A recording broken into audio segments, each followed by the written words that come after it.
Hello, देखिए कुछ video में रुकावट आ गई थी, प्रॉब्लम उसको हम ठीक कर देंगे। आप लोग इसको समझिए, उसी को ऐड कर देंगे वीडियो को। थोड़ा सा ऐड करना पड़ेगा क्योंकि वीडियो वो कट चुका था। फिर से ये वीडियो न्यू से स्टार्ट हो रहा है, इसको ऐड कर देंगे हम। ये मेरा काम है, आप लोग इसको समझिए। देखिए कहाँ थे, ऐसे इंटीग्रेटेड सर्किट, इसको फिर से समझा देंगे हम। इसको पहले लिख देते हैं।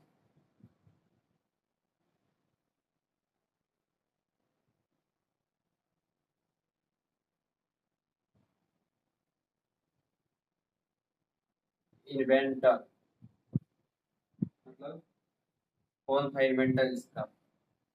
जेसी किल्बी। किल्बी, ठीक। उसके बाद देखिए,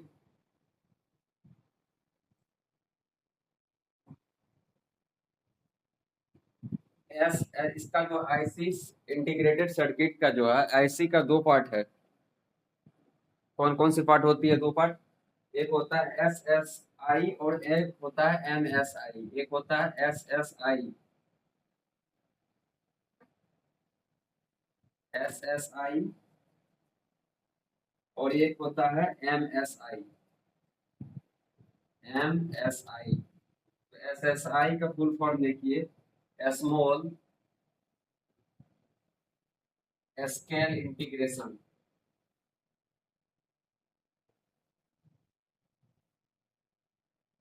स्मॉल इंटीग्रेशन। उसके बाद एम एस आई का फुल फॉर्म देखिए, मीडियम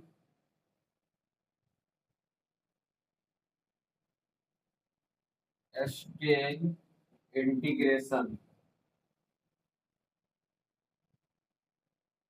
ठीक है, इसको नोट डाउन कीजिए।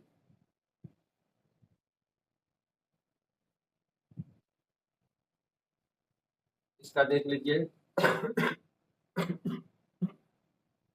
जैसे किल जो लिखे हैं, इसका फुल नाम देखिए क्या है। जेट, जेट, जे ए सी के, जेट कैरियर किलबी।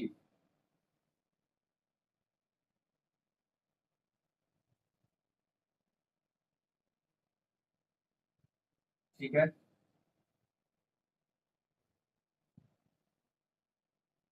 उसके बाद आगे चलेंगे, इसको नोट डाउन कीजिए।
देखिए, इससे पहले वीडियो कट गया था कुछ टेक्निकल इशू के कारण। देखिए, इसको जो हम पढ़ाए थे तभी, थर्ड जनरेशन का है। समय पढ़ना है, तकनीक पढ़ना है, भाषा पढ़ना है, उदाहरण, मुख्य बिंदु। इसका टाइम जो था थर्ड जनरेशन का, 1965 से 74 तक था। उसके बाद टेक्निक्स जो इसमें यूज हुआ था, इंटीग्रेटेड सर्किट, आईसी। इसको शॉर्ट फॉर्म बोलते हैं, इंटीग्रेटेड सर्किट को आईसी। उसके बाद देखिए, इसके बारे में थोड़ा इंटीग्रेटेड सर्किट के बारे में जानते हैं। इसका इन्वेंटर जो किया था, जेसी किल्वी। इसको फुल नेम इसका है जे के कैलियर किल्वी। ठीक, इसके बाद आईसी। आईसी मतलब इंटीग्रेटेड सर्किट का टू पार्ट है। एक है एस एस आई, एक है एम एस आई। और एस एस आई को बोलते हैं स्मॉल स्केल इंटीग्रेशन, और एमएसआई को बोलते हैं मीडियम स्केल इंटीग्रेशन। ठीक है, और उसके बाद आगे चलते हैं एसएसआई का और एमएसआई का कुछ पढ़ते हैं उसके बारे में और थोड़ा सा डिटेल्स में। कभी कभी एग्जाम में पूछ लेता है एसआई में कितना ट्रांजिस्टर का प्रयोग होता है। ये रफली है, इसका कोई ये एग्जैक्ट वैल्यू नहीं है। ये रफली इसका जो होता है एसएसआई का 10 ट्रांजिस्टर प्रयोग होता है। उसके बाद एमएसआई में जो है 100 ट्रांजिस्टर का प्रयोग होता है। रफली इसको माना माना गया है, लेकिन ये कहीं डाटा वैल्यू नहीं दिया हुआ है कि यही होगा ही।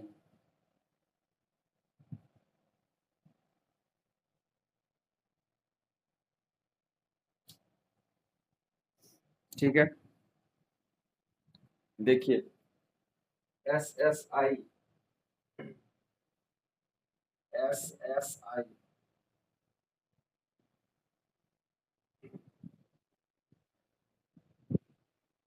इट यूज टू यूज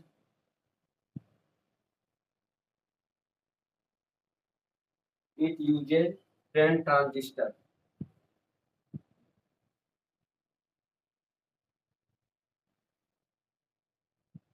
ठीक है,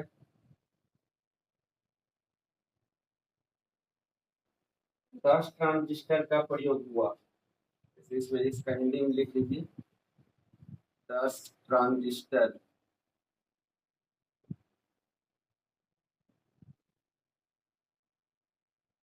का प्रयोग हुआ।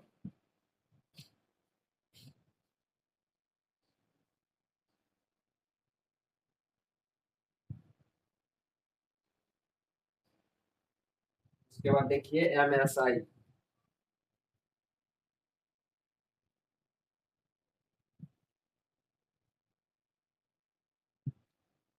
It uses 100 transistors uses 100 transistors.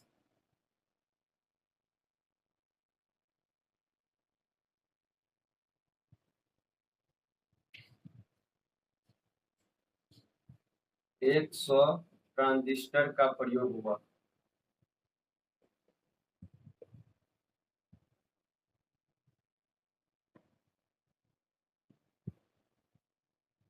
ठीक है, उसके बाद देखिए आगे चलते हैं। आगे देखिए लैंग्वेज लैंग्वेज के बारे में थोड़ा पढ़ते हैं। लैंग्वेज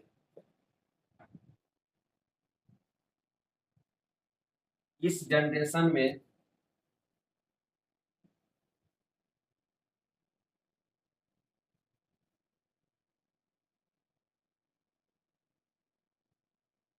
हाई लेवल लैंग्वेज का प्रयोग हुआ। इस जनरेशन में हाई लेवल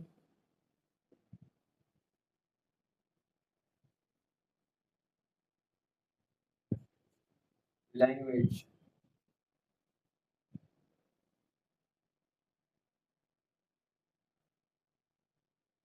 लैंग्वेज का प्रयोग हुआ।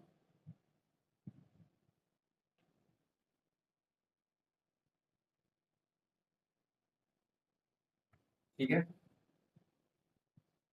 इस जनरेशन में हाई लेवल लैंग्वेज का प्रयोग हुआ। हाई लेवल लैंग्वेज का प्रयोग हुआ।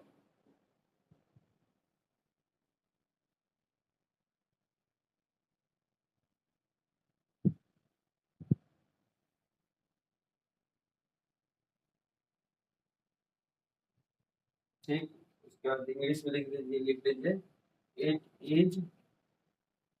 It uses H L L, मतलब हाई लेवल लैंग्वेज। इसका शॉर्ट नेम हुआ H L L, high level language का। उसके बाद इसमें कुछ एग्जांपल देख लीजिए।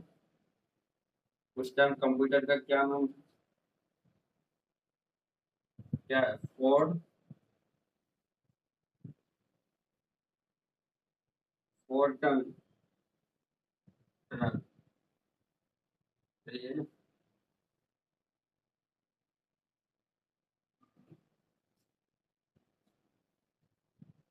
ठीक है, आगे देखिए। कोबॉल, उसके बाद फिर पास्कल,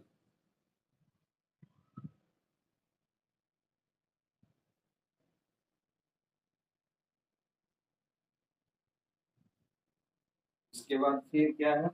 बेसिक,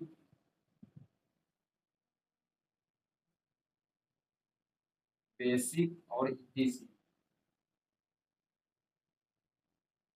ठीक है, थर्ड जनरेशन का हुआ।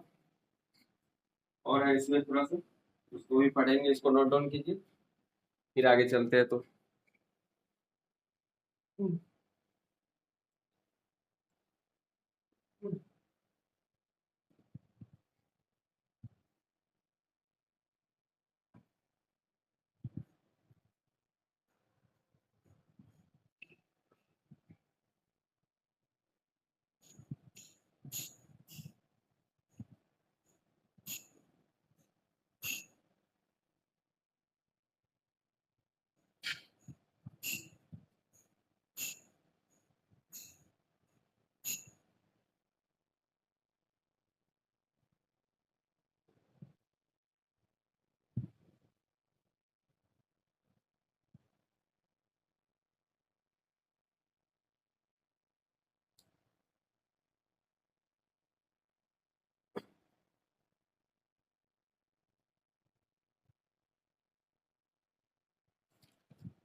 इसमें क्वेश्चंस ये सब भी बन सकता है कि थर्ड जनरेशन में, मतलब कि कौन सा जनरेशन में हाई लेवल लैंग्वेज का प्रयोग हुआ था, तो ये थर्ड जनरेशन होगा इसका आंसर।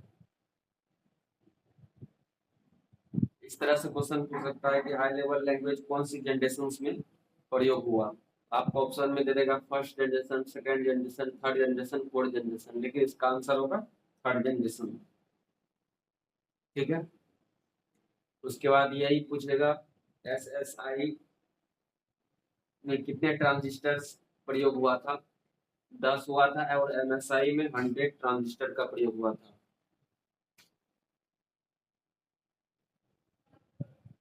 और उसके बाद एचएलएल जो है हाई लेवल लैंग्वेज का शॉर्ट फॉर्म है।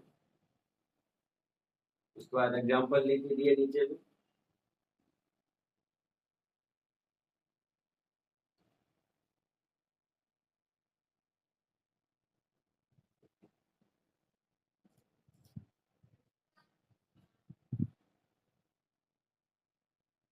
देखिए आगे चलिए।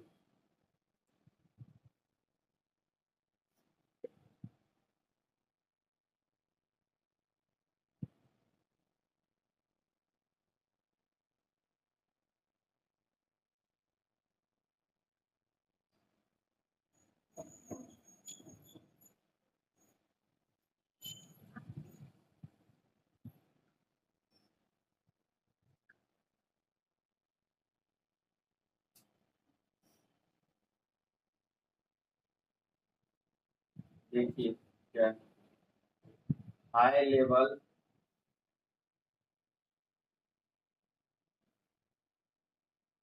High level language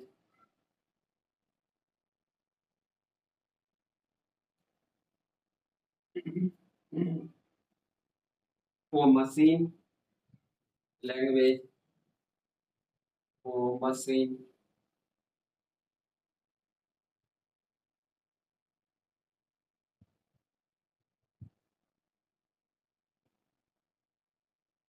machine language में बदलने के लिए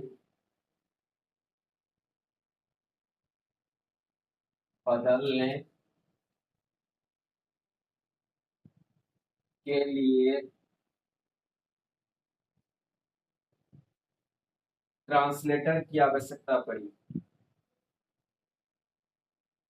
के लिए ट्रांसलेटर की आवश्यकता पड़ी।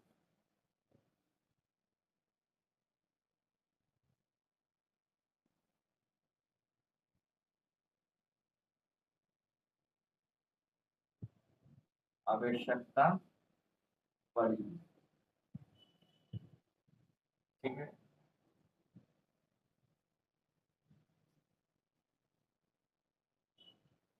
उसके बाद देखिए we use translator to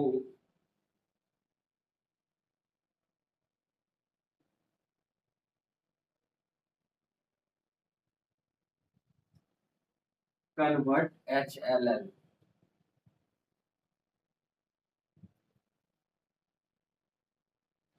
high level language to machine language.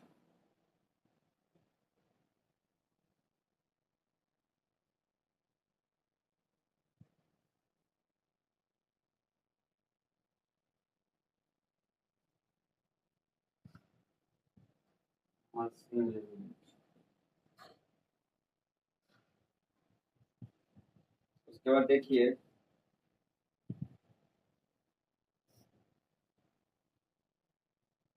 इसमें जो है दो ट्रांसलेटर का प्रयोग हुआ।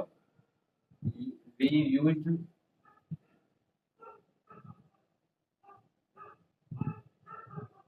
टू ट्रांसलेटर,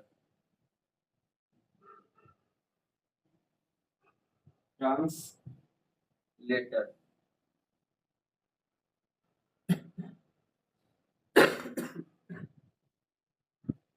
दो ट्रांसलेटर का प्रयोग हुआ। दो ट्रांसलेटर का प्रयोग हुआ।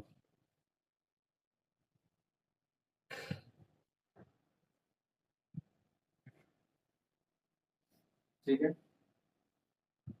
पहला है कंपाइलर,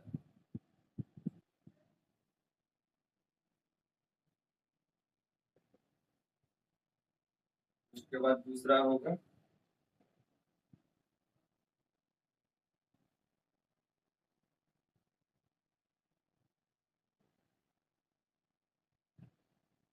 इंटरप्रिएटर। इंटरप्रिएटर, ठीक है। पहले कंपाइलर को समझते हैं।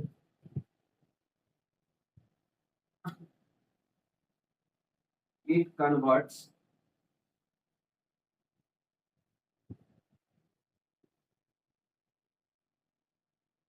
The it converts all program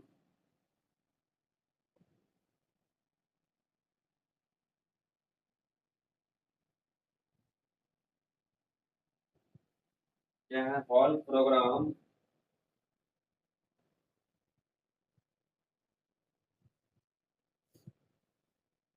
add-ons। एक ही प्रोग्राम मतलब ये एक ही बार में सारा प्रोग्राम्स को ये ट्रांसलेट कर देगा कंपाइलर, ठीक। उसके बाद है वही हिंदी में लिखे हैं, एक बार में ही पूरा प्रोग्राम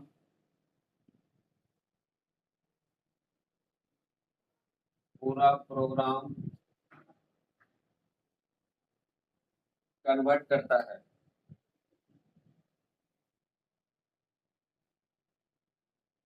कंपाइलर एक ही बार में सारा प्रोग्राम को कन्वर्ट कर देगा ये। उसके बाद इंटरप्रिएटर में ये लाइन बाय लाइन कन्वर्ट करेगा। इट कन्वर्ट्स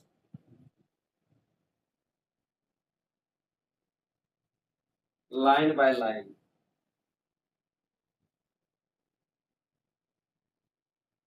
ठीक। उसके बाद कुछ एग्जाम्पल देके बता देंगे, उसके बाद और उसका उदाहरण, वो उदाहरण भी लिखा देंगे, वही एग्जाम्पल उदाहरण वही हुआ, मतलब कुछ चित्र बना के, फिगर बना के समझा देंगे। ठीक है, उसके बाद फिर एग्जाम्पल लिखा देंगे, फिर आगे चलेंगे सर। इसको नोट डाउन कीजिए।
देखिए इसको समझिए, फिर आगे चलते हैं।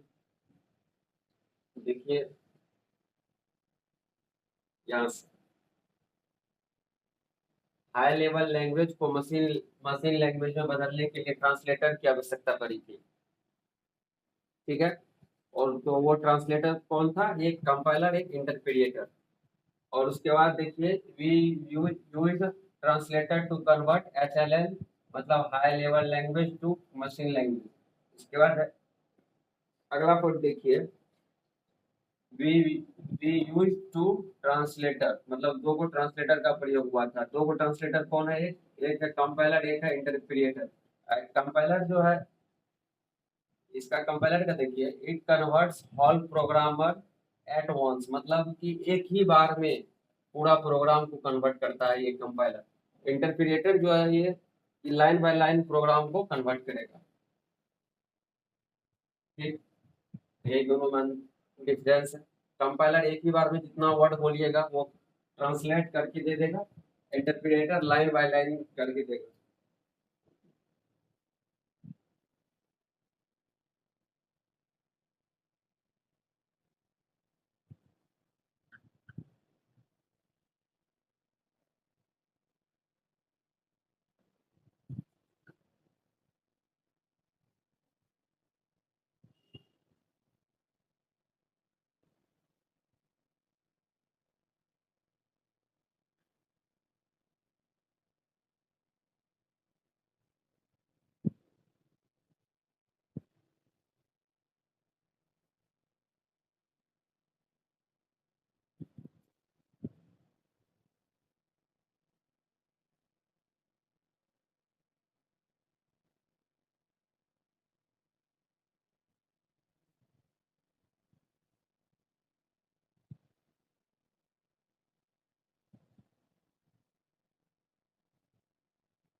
देखिए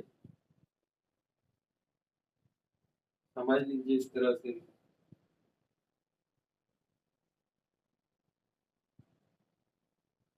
थोड़ी इसका उदाहरण लिखिए, एग्जाम्पल। वो कुछ नहीं, वो फालतू पॉइंट था, उसको हटाइए, इसलिए फालतू पॉइंट को नहीं पढ़ाना है, टाइम नहीं है उतना, उसमें टाइम लगता है, वो फालतू था, वो कुछ यूज का नहीं है, इसलिए यूज का लिखिए। सीडीसी इसका एग्जाम्पल जो थर्ड जनरेशन में, सीडीसी 6600,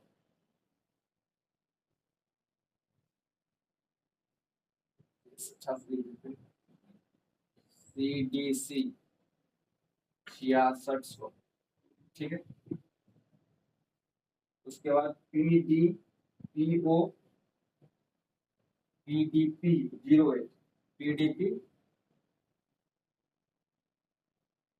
ये सब उस टाइम का कंप्यूटर का नाम था, ठीक है।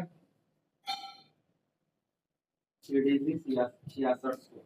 उसके बाद मुख्य बिंदु इंपॉर्टेंट पॉइंट पूछा इसका थर्ड जनरेशन का, इसका उसको लिख लीजिए। मुख्य बिंदु, बिंदु इंपॉर्टेंट पॉइंट,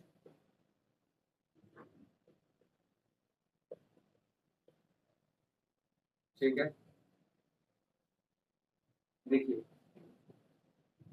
क्या है पहला important point, time sharing, sharing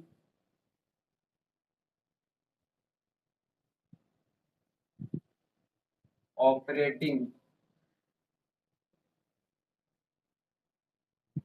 system का विकास हुआ।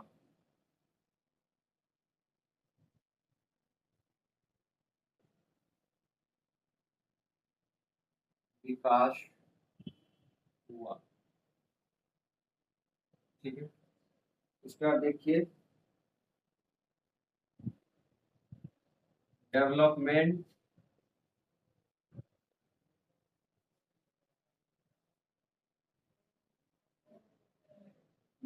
Of time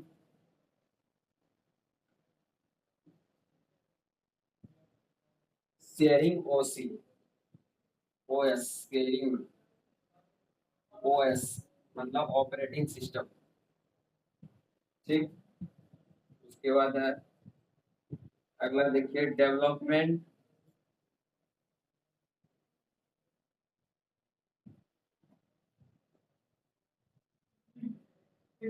of multi programming,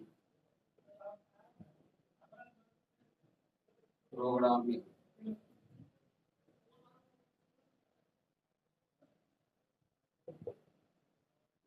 उसके बाद देखिए मल्टी प्रोग्रामिंग का विकास हुआ।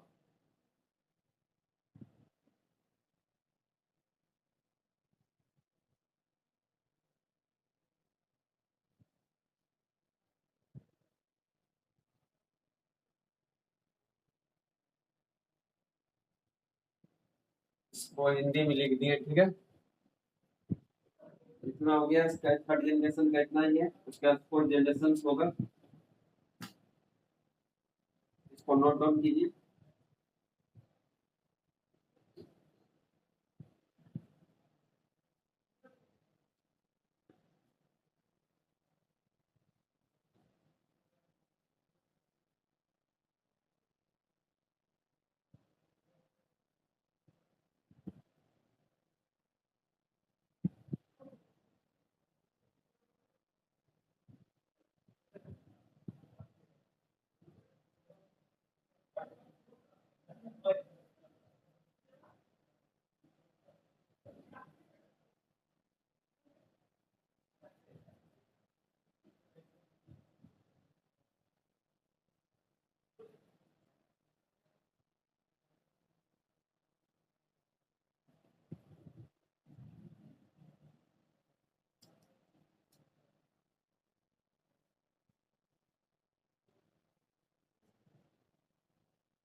फोर्थ जनरेशन भी कर ही लेते हैं, ठीक है।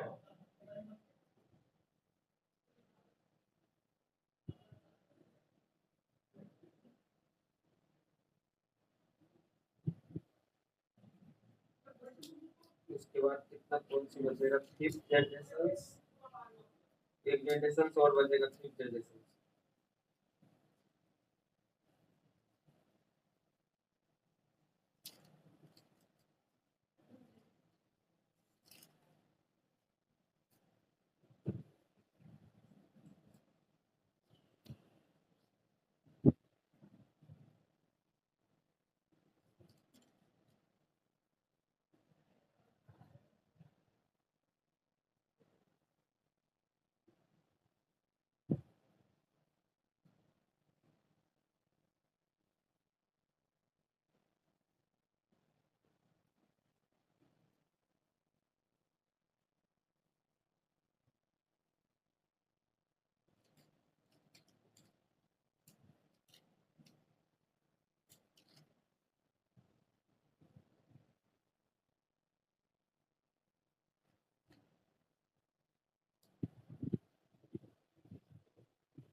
ठीक है, देखिए नोट डाउन तो हो गया होगा,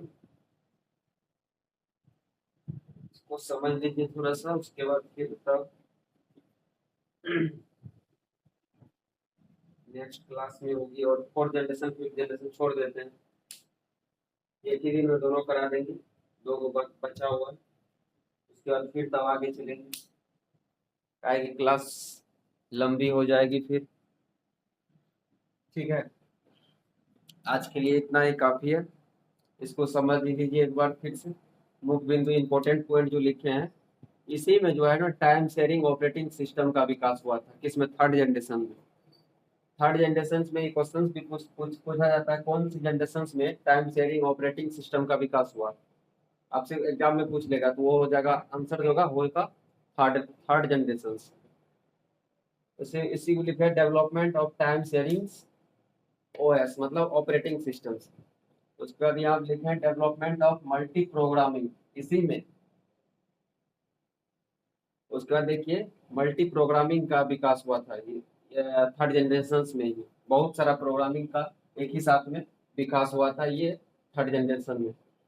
इसी का इतना ही इसमें थर्ड पॉइंट है, इम्पोर्टेंट पॉइंट है थर्ड जनरेशन का, और तो कुछ नहीं है।